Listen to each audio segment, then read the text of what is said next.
Ahmad Khatib Samba Sayyid ibn Abdul Ghaffar Sayyidi Sayyid Al-Hayat Al-Isab Ucalabana Sayyidi Sayyid Karim Badan Al-Khadrati Abba'ina Ummatina Al-Fatil Muslim Muslimat Wal-Mu'minina Al-Mu'minat Nawahsan Khasina Sayyidi Sayyid Abil Hasan As-Sajili wa Sayyidi Sayyid Al-Habib Abdullah Ridho bin Yahya lahumul Fatihah. A'udzubillahi minasyaitonir rajim. Bismillahirrahmanirrahim. Alhamdulillahi rabbil alamin arrahmanir rahim maliki yaumiddin. Iyyaka na'budu wa iyyaka nasta'in. Ihdinas siratal mustaqim. Siratal ladzina an'amta 'alaihim ghairil maghdubi 'alaihim waladdallin. Amin. Nakhasun khasila hadrati Sayyidi Syekh Ibnu Athaillah As-Sakandari lahul Fatihah. Bismillahirrahmanirrahim. Alhamdulillahi rabbil alamin. Ar-Rahmanir-Rahim Maliki Yawmiddin. Iyyaka na'budu wa iyyaka nasta'in. Ihdinas siratal mustaqim. Siratal ladzina an'amta 'alaihim ghairil maghdubi 'alaihim waladdallin. Amin. Assalamualaikum warahmatullahi wabarakatuh.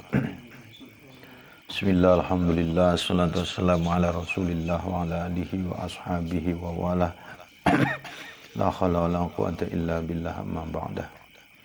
Para santri dan pendengar sekalian di mana saja berada, kembali kita ngaji kitab Hikam. Kita ada di halaman 29. Bismillahirrahmanirrahim. Ukhruj min awsafi basyiratika. Keluarlah engkau dari sifat kemanusiaanmu yang tercela. An kulli wasfin, dari setiap sifat munakidin yang bertentangan, li'ubudiyatika, dengan sifat kehambaanmu, litakuna, supaya engkau, linida'il haqi, atas panggilan Allah al-haq, mujiban, itu pantas, benar, dan bisa menjawab, wa min hadratihi, dan dari hadratullah, qariban, itu dekat.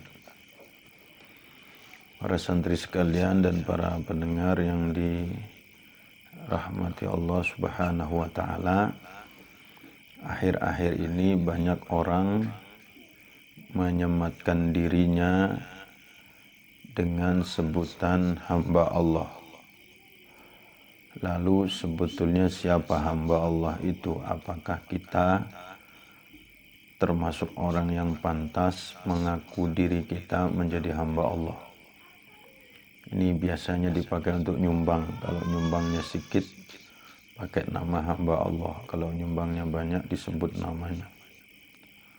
Hamba Allah itu siapa? Ukhruj, keluarlah engkau, birriyadati, dengan riyadah, wal mujahadati, dan dengan mujahadah, dengan usaha yang keras dan tiada henti, min awsafi basyiratika, dari sifat kemanusiaanmu yang tercela, al-madmumati, yang tercela, sawa'un kanat tilkal awsaf dhahiratan, baik sifat itu berupa sifat yang zahir.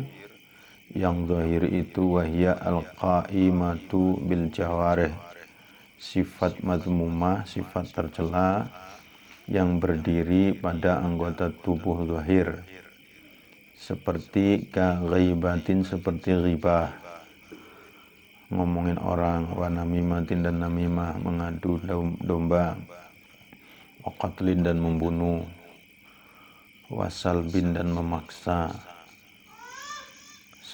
Salab ini merampok, mengambil hak orang secara paksa, dan lain-lain. Au batinatin, atau sifat madmumah itu merupakan sifat yang ada di batin kita, wahya al-qa'imatu bil qalbi, yaitu sifat madmumah yang berdiri di hati, seperti kakibrin, seperti takabur, wa ujbin, dan ujub, wa riya'in, dan riya, wa sum'atin, dan sum'ah, wa hasadin, wa hikdin, iri dengki, wa hubbi jahin, dan cinta terhadap jah. Jah ini cinta terhadap pangkat, suka disebut, ingin dipuji, kecintaan terhadap popularitas, kecintaan terhadap ketenaran, ingin disebut namanya, ingin selalu di depan. Kalau nggak dijadikan pengurus, nggak mau datang. Kalau nggak disebut namanya, merajuk pulang. Kalau nggak disebut yang terhormat, Bapak Ano, lalu merasa jasanya tidak dihargai. Itu hubbijah, pemalin dan cinta terhadap harta dunia, ila ghairi dzalika dan yang lainnya. Walamma kanat awsaful basyariyah samilatun lil awsafil mahmudah kat-ta'ah wal iman wa hiya ghairu muradatin. Dan ketika sifat-sifat basyariyah itu juga mencakup pada sifat-sifat mahmudah seperti taat dan iman dan yang lainnya, dan hal itu tidak termasuk yang disebutkan dalam hal ini. Jadi yang dimaksud sifat basyariyah di sini adalah sifat basyariyah yang mazmumah. Abdil minha an kulli wasfin munakidin li'ubudiyatika. Intinya dari semua sifat yang bertentangan dengan sifat ubudiyahmu. Supaya apa? Litakuna linida'il haqqi mujiban. Liannaka sungguhnya engkau idza kharajta apabila engkau keluar antil kal awsaf dari sifat-sifat madmumah itu, antil kal awsafil madmumati ittasafta maka engkau akan tersifati bimahasinis sifati dengan sifat-sifat yang baik, yang mulia. Katawadu'i seperti tawadu' lillahi kepada Allah, wal khusyu'i dan khusyuk baina yadayhi di hadapan Allah, wa ta'zimi dan ta'zim li amrihi terhadap perintah Allah, wal hifdi dan menjaga li hududihi atas aturan-aturan syariatnya Allah, wal khaufi dan takut minhu kepada Allah, wal ikhlasi dan ikhlas fi ubudiyati di dalam menyembah, menghamba kepada Allah. Fahina idin maka kalau sudah hilang sifat yang madmumah dan diri sudah terisi dengan sifat yang mahmudah, pada saat itu yunadi kanidaan ma'nawiyan maka akan memanggil kepadamu panggilan ma'nawi bi ismil abdi dengan sebutan hamba. Fayaqulu maka Allah berkata laka kepadamu ya abdi wahai hambaku. Jadi hamba Allah itu, Abdullah itu, seseorang mencapai derajat Abdullah kalau sudah mahfud. Nanti ada penjelasannya apa bedanya mahfud dengan maksum. Seseorang berhak menyebut dirinya hamba Allah kalau sudah terbebas, sudah keluar dari sifat-sifat madmumah baik yang zahir maupun batin, dan sudah terisi dengan sifat yang mahmudah. Kalau masih ingin disebut namanya, itu namanya Abdul Jah, hamba pangkat, hamba derajat, bukan Abdullah hambanya Allah. Kalau masih cinta harta, itu namanya Abdul Mal, hambanya harta benda. Kalau masih takut lapar, itu namanya Abdul Butun, hambanya perut. Kalau kamu masih takut lapar, jangan ngaku menjadi Abdullah, hamba Allah. Hamba Allah kok takut lapar. Belum. Nah, pada saat itu Allah akan berkata ya abdi wahai hambaku. Nah, sudah dapat itu gelar hamba Allah. Fatujibu maka menjawab engkau kepada panggilan itu bikaulika dengan ucapanmu labbaika ya Rabbi, aku datang kepadamu wahai Allah Tuhanku. Wa takunu shadiqan fi ijabatika, dan pada saat itu jawabanmu itu benar, jujur sesuai dengan kondisi. Kalau kamu menjawab panggilan Allah tetapi kamu belum keluar dari sifat madmumahmu, ya itu kamu mencoba menipu Allah. Lifaqdi sifati minka, karena telah hilangnya sifat-sifat buruk darimu.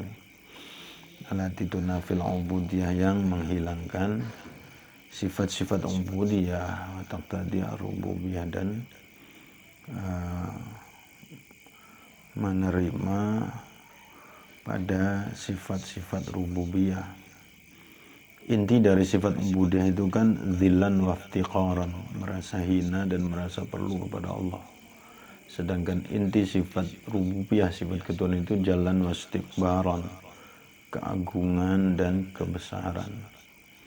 Makanya dikatakan maksiat yang mewariskan rasa dzillan wa iftiqaran, merasa rendah diri dan merasa perlu kepada Allah, lebih baik daripada ibadah yang mewarisi rasa jalan wastikbaron, rasa besar, merasa bagus. Bukan berarti kita dianjurkan untuk maksiat, bukan. Tetapi kalau ibadah kita mewarisi sifat, menghasilkan sifat merasa besar, merasa hebat, merasa bagus, kita telah lari dari sifat ubudiyah kita, dari sifat kehambaan kita. Wa min hadratihi, dan kalau sudah demikian maka kepada hadratullah qoriban, engkau dekat. Fatuhfadhu, maka engkau terjaga minal auzari, daripada kesalahan-kesalahan, kotoran-kotoran, watatayasaru, dan menjadi mudah laka bagimu amal-amal. Kalau sudah bersih maka kita akan terjaga dari keburukan-keburukan dan akan dimudahkan segala amal.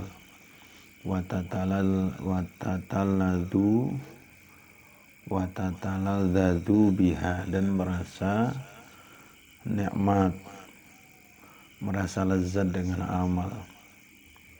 Kalau kamu belum mencintai ilmu, belum merasa nikmat ngaji, itu artinya masih ada kotoran di jiwamu.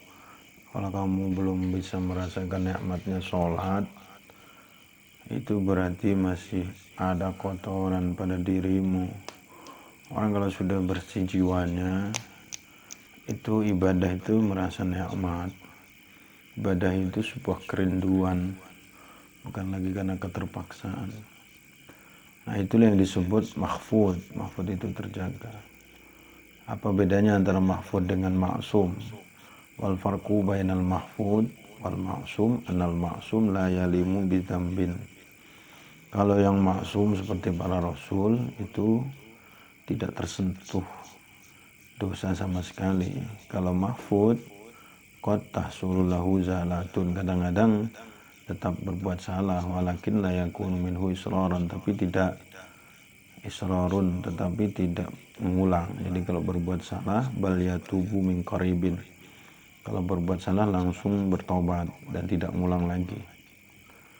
Dan ketahuilah anna takhalliya 'anil radha'il wa tahalli bil fadail wa haqiqatus suluk. Dan ketahuilah bahwa bersuci, proses pembersihan diri dari kotoran-kotoran zahir dan batin, dan mengisi diri dengan sifat-sifat fadilah, sifat-sifat keutamaan, itu adalah hakikat suluk perjalanan seorang hamba. Maka yang disebut alim itu orang yang sudah bersih jiwanya, sudah bersih zahirnya, sudah bersih hati batinnya, sudah bersih ruhnya dari radha'il ini. Kalau kamu sudah lama ngaji, nanti kamu akan tahu bahwa inti daripada perjalanan mencari ilmu yang dicari adalah pembersihan jiwa ini. Indahum, menurut para ulama, wala yatimu dzalika illa man wafaqahu Allahu li ma'rifati nafsihi. Tetapi memang tidak bisa sempurna takhalli minar radha'il dan tajalli bil fadail ini, kecuali bagi orang yang Allah memberikan pertolongan kepadanya. Pertolongan untuk apa? Pertolongan li ma'rifati nafsi, untuk mengenal dirinya. Man arafa nafsahu faqad arafa rabbahu. Barang siapa mengenal dirinya, maka dia mengenal Tuhannya. Wa ma raqibta alaihi min madami sifat. Dan tidak mungkin melaksanakan hal itu dengan berkendaraan di atas sifat-sifat yang madhmumah itu tidak mungkin. Jadi intinya keluarkan diri kita dari sifat-sifat madhmumah, sifat kemanusiaan yang tercela baik zahir maupun batin. Kemudian nanti dengan sendirinya akan terisi dengan sifat-sifat mahmudah, dan pada saat itu kita akan dijaga oleh Allah dan akan dimudahkan segala amal dan merasa nikmat dalam beramal, merasa rindu untuk beramal, rasa rindu untuk berzikir, rasa rindu untuk mengaji. Pada saat itu kita disebut mahfud. Kalau sudah mahfud, maka barulah kita boleh memakai gelar atau sebutan hamba Allah pada diri kita, karena kita sudah dipanggil oleh Allah, ya abdi wa ya hambaku, dan kita menjawab panggilannya labbaika ya rabbi. Mudah-mudahan ada manfaatnya. Wassalamualaikum warahmatullahi wabarakatuh.